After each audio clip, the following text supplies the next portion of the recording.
What I have not liked about other drawing curriculum is it teaches you how to draw like this exact tree or this exact character, but it doesn't really just teach you the broader skills of drawing anything that you see, which is what this does.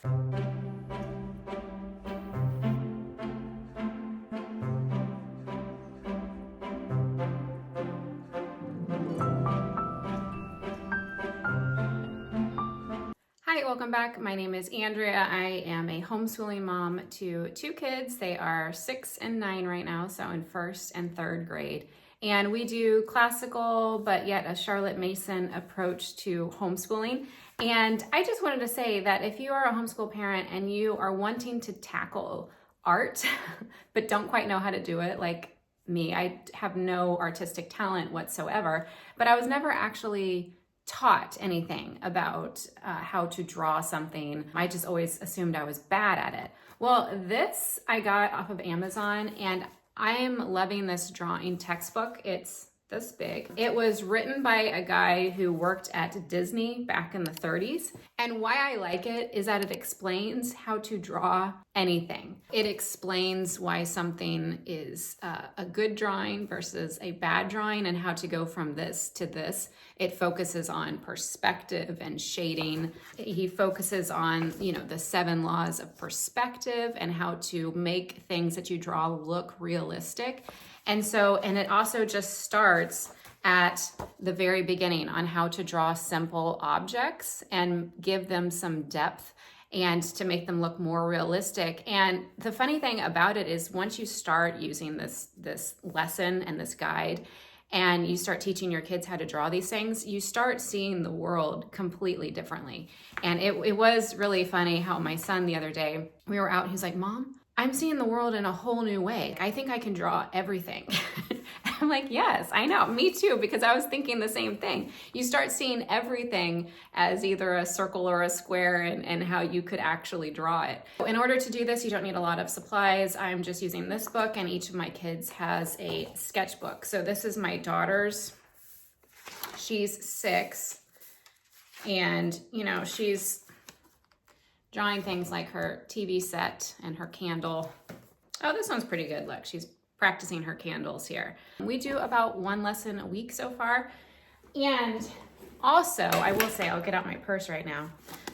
Now I carry around in my purse these little field booklets, again, off of Amazon. And what we do is I carry around one of these for each kid in my purse with a couple of pens. And whenever we're out, like at a restaurant or, my daughter's watching her brother's kickboxing lesson, something like that, they'll practice their drawing in these little books. I thought that this one was funny. We went to London not too long ago. Like here's my son's little, here's my son's little book that he uses when we're at a restaurant or he's waiting for something and he needs to kill time. Better than giving him an iPhone, right? So we went to London. He drew Big Ben. But you can kind of see, I can see how he saw Big Ben and he was like, I could draw that because I know how to do the thing with the 3D shapes. And so I'm gonna let you guys watch us do our art lesson together and encourage you to pick up something like this and just to get started drawing with your kids. It's been fun. So what does this look like? A spiral. A spyglass. Yeah, it's a telescope. Okay, so we're gonna draw a telescope in direction 1, pointing in that direction. So it's basically just making foreshortened circles. Exactly. So the eyepiece is a foreshortened circle. Yes. So I make it like this. So let's draw our first foreshortened circle. This is the eyepiece, so it's gonna be kind of small. Connected at the bottom. Mom, is this good? Yeah, it looks good. So connected at the bottom, that's good with start up a little bit and draw another foreshortened circle out like this, okay? That makes sense. If you're holding out a telescope like this, guys, where would the light be hitting it? On the bottom or on the top? Where's the light? Top. On the top, yeah. Right? So you're gonna put the shadow where? On the bottom. Exactly. So you put the shadow, just make some shadow lines down here to show where the light is hitting it. keep making these good stars. I'm making pegs for it. Why is there an E at the end, Paige? For them to make the telescope. Oh, exactly. Because if there was no E, it would be telescope. Exactly. Very good. Okay, next one. Mountains. We might use mountains a lot in the background of drawing, right? Yeah. The most important thing to remember in drawing hills or mountains is variety. What does variety mean? I don't know. Lots of different kinds. You don't want to draw mountains and they all look exactly. Does that look realistic? Is that how mountains are? No. No. Start at the peak of each. The peak is the top part. So let's just start drawing some mountains that kind of look like this, okay? Density, if you make something a little bit darker, this is a more dense, it's a harder rock than like maybe these hills down here. So you put a village at the bottom of yours. Paige's second attempt is looking amazing. Okay, so Paige, do you want to know how to spell mountains? Yeah. What would it start with? M. M.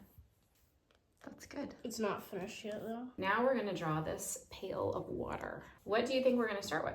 The hook that I hold on with. No, we're going to The start bottom. what we always Foreshortened circle. foreshortened circle.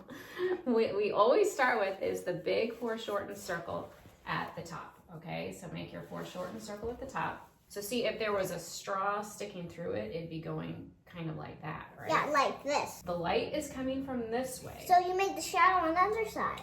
So you make the shadow on this side of the pail like this. Good. Ooh, I've been waiting for this. So we're gonna do a scroll. I can see how this one would be really useful. Yeah, because you could make like a picture of one of the disciples writing the Bible in a scroll. So Like, there you go. I already made mine. That's great. now Yes. I'm gonna. Now you can you want to shade just the inside parts of the scroll like this, but not like these parts because these are hitting the light. Okay, next one. Square. The I foreshortened knew square. something was missing. But you kind of just did the bottom part instead of making this one back here. You just do the bottom part, right? See, that path is going straight down. You want to draw it kind of out this I way. went off the page to make it look like it was actually going somewhere. Last one. The ripples are the main thing that we're focusing on. Notice how they stretch out horizontally this way. Yeah, like this. From the bottom corners of the rocks. They do not come toward you, but extend out to the right and the left. I love mine. Me too.